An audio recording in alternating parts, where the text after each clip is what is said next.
Assalamualaikum warahmatullahi wabarakatuh.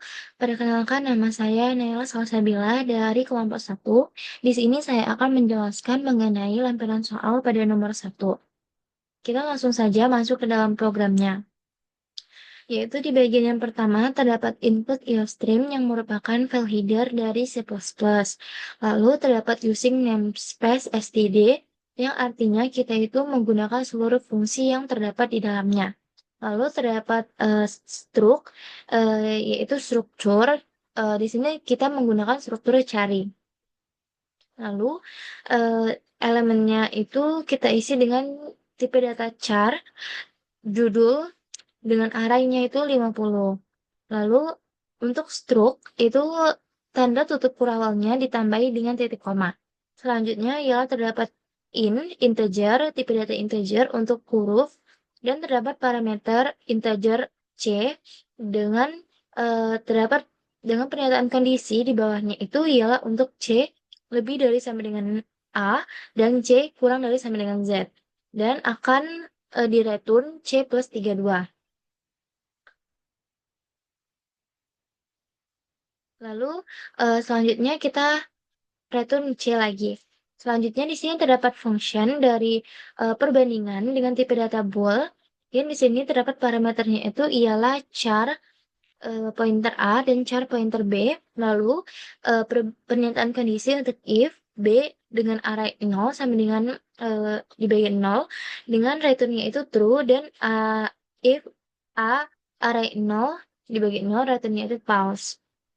Lalu if huruf A array 0 negasi sama dengan huruf B 0 dengan returnnya itu false. Lalu kita lakukan return perbandingan A plus 1 ditambah A plus 1, koma B plus 1.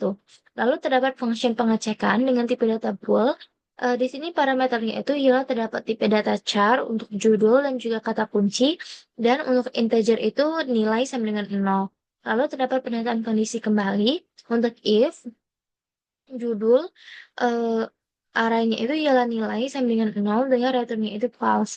Lalu untuk if selanjutnya ialah perbandingan dengan parameter judul plus nilai koma kata kunci dengan returnnya itu true.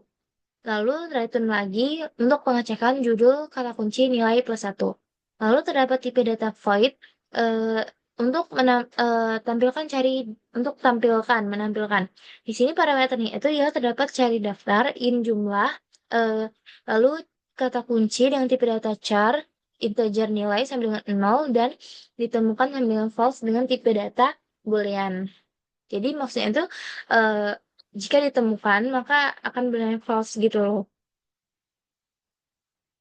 Tapi ditemukan false-nya itu tuh udah dideklarasikan dari awal gitu. Lalu terdapat pernyataan kondisi untuk if ialah nilai sama dengan jumlah.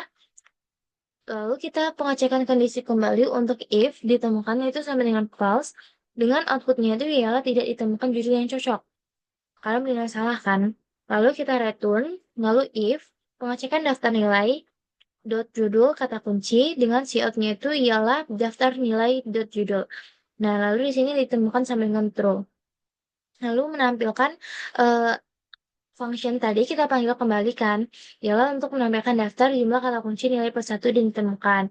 Lalu terdapat void baris dengan parameternya itu ialah char text array kosong, lalu in nilai sama dengan 0. Lalu terdapat tipe data char untuk C dan get C. Lalu if C sama dengan n ini, lalu text array nilai itu di bagian 0, lalu return, lalu text array nilai sama dengan C. Lalu kita panggil kembali function tadi, ialah baris text, koma nilai plus 1. Lalu terdapat inmain yang merupakan fungsi utama, itu terdapat konstanta. Konstanta itu artinya nilai tetap untuk jumlah sama dengan 12, jadi tidak bisa dirubah-rubah. Jadi jumlahnya tuh kayak tetap gitu kan, konstanta, tidak bisa berubah. Dengan tipe datanya itu integer berjumlah 12. Lalu di sini kita cari daftar dari array jumlah. Nah, di sini terdapat berbagai variabel yang berjumlah 12 tadi kan. Jadi kita masukin satu per satu di sini dengan menggunakan tanda kurung kurawal sebagai pembatasnya gitu. Di sini ya terdapat Titanic, Titanium, Avatar, Avatri, Avatari, dan sebagainya. Lalu di sini kita tutup menggunakan titik koma. Karena di bagian ini tutup termasuk stroke. Tapi kan stroke tadi kan udah deklarasikan di awal kan. Lalu di sini ya kita lanjut menggunakan char tipe datanya dengan kata kuncinya itu array 50. Lalu outputnya ialah berupa masukkan kata kunci pencarian. Jadi misalnya kalian cari Titanic. Nah, maka nanti yang akan muncul ialah kata-kata dari Titanicnya sendiri, yaitu Titanium dan juga Titanic 2. Kenapa? Karena itu yang mendekati kan. Jadi kayak tidak harus sesuai gitu. Dan kita nyanyikan Titanic, nanti yang muncul ada Titanic, Titanium, Titanic 2, atau apapun yang berkaitan gitu. Lalu kita panggil kembali function dari baris tadi untuk kata kunci. Lalu kita outputnya itu ialah hasil pencarian. Dan kita panggil lagi eh, function dari tampilkan tadi untuk daftar koma jumlah kata kunci. Lalu program diakhiri dengan tutup kurung kurawal. Mungkin sekian dulu penjelasan dari saya. Terima kasih. Wassalamualaikum warahmatullahi wabarakatuh.